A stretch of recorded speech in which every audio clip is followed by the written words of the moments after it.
uyu muzuka mbere wari wapfazutse ni muzima ni muzima ni muzima zihagaze kuzo n'igitinyiro yazutse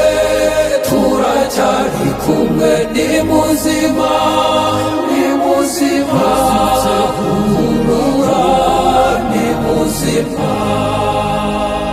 intumwa zose zarumiwe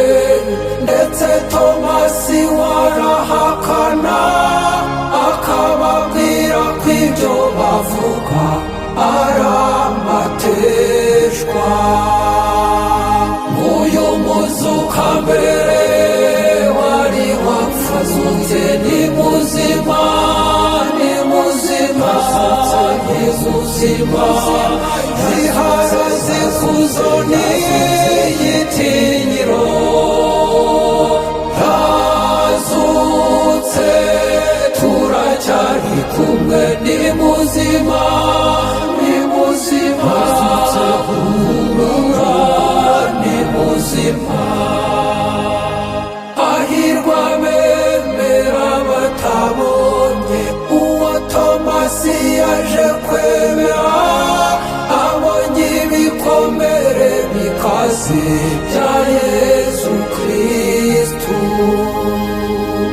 Alleluya, alleluya, alleluya, alleluya. Umuzuka mbere wari wapfazutse ni muzima ni muzima ni muzima zihagaze kuzo n'igitinyiro yazutse turacyari kumwe ni muzima